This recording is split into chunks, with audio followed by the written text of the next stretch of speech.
Se você quer entender um pouco sobre sociolinguística, que nada mais é do que a junção entre o estudo de língua e sociedade, por isso sociolinguística, eu indico esse livro aqui, ó. O primeiro livro aqui do canal, né?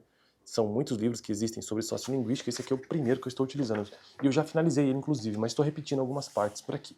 Então, Introdução à Linguística, volume 1, né? Domínios e Fronteiras. Temos 2 capítulos nesse livro sobre sociolinguística. Hoje o tema será, então, a variação linguística, um recorte. Tentar entender alguns exemplos, por exemplo. Está na capa do vídeo lá, Vossa Senhoria, né? O que isso aí tem a ver com variação linguística? É isso que a gente vai ver no vídeo de hoje, então. Se esse vídeo aqui faz parte de uma playlist sobre sociolinguística, como eu já mencionei, que por sua vez faz parte de uma playlist geral sobre linguística. O texto diz o seguinte: todas as línguas do mundo são sempre continuações históricas. E só isso aqui já bastaria para o nosso vídeo de hoje. Todas as línguas do mundo são sempre continuações históricas. A língua é viva, ela está em constante movimento, está se modificando o tempo todo. Em outras palavras, as gerações sucessivas de indivíduos, os indivíduos, né, conforme eles vêm ao mundo e deixam e passam por esse mundo e vão-se embora, gerações sucessivas de indivíduos legam a seus descendentes o domínio de uma língua particular. As mudanças temporais são parte da história das línguas. Então a mudança é algo natural para a língua, porque ela é viva, assim como nós. 2 exemplos de mudança histórica no português são ilustrativos. Então vamos ver esses exemplos, inclusive um deles que já está na capa do vídeo aí, né, que é Vossa Senhoria. E assim a gente acaba o vídeo de hoje. O primeiro exemplo é o seguinte: no português arcaico, ou seja, aquele português ocorrido entre o século XII e o século XVI, 1200, 1600, num período de 400 anos. Isso é conhecido como português arcaico. No português arcaico, entre o século XII e o século XVI, ocorriam construções impessoais, em que a indeterminação do sujeito era indicada. Veja, então uma construção impessoal em que a indeterminação do sujeito era indicada pelo vocábulo homem. Então, quando não havia um sujeito, ou seja, ele não estava determinado, era um sujeito indeterminado, havia um vocábulo homem, com o mesmo sentido que atualmente usamos o pronome se. Por exemplo, isso aqui está entre aspas agora, tá bom? Então está no português arcaico.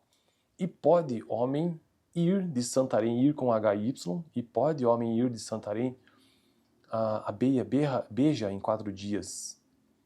Então veja que existia mesmo, sempre que não tinha um sujeito determinado, a palavra homem surgia, o vocábulo. Que corresponde modernamente a, abre aspas, e pode ser, ir de Santarém a Beja em 4 dias. Então veja que esse é um exemplo trazido lá do português arcaico, que utilizava-se muito esse vocábulo homem, e que hoje, na verdade, utiliza-se essa partícula, e o se, né? Antes era, e pode homem ir de Santarém a Beja em 4 dias? Hoje não se usa mais e modificou-se tanto do ponto de vista ortográfico da escrita como do uso do vocábulo. Então disse o seguinte: e pode-se ir de Santarém a Beja em 4 dias?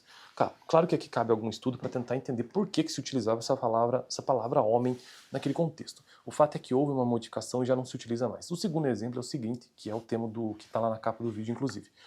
A forma de tratamento Vossa Senhoria Vossa Senhoria, entre aspas, é atestado nos meados do século XV, ainda ali dentro do português arcaico, então, no período, né? Como expressão reservada ao rei.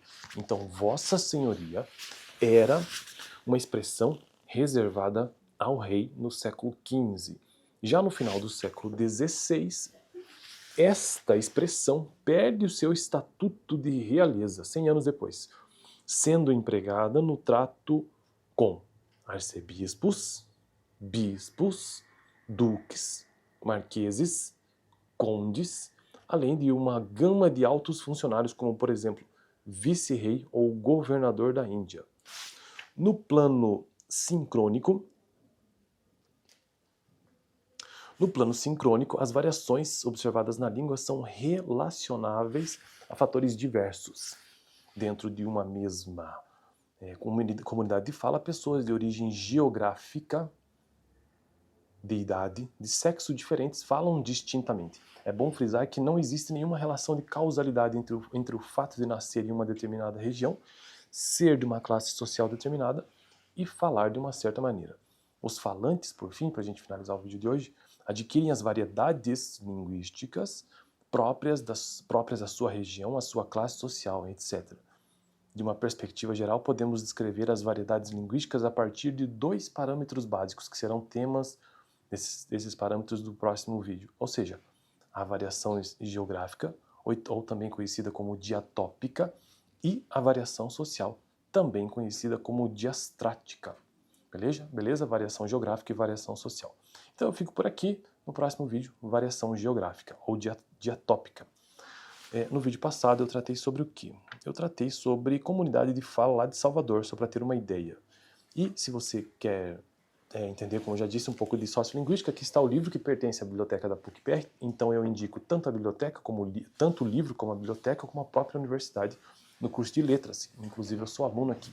Valeu!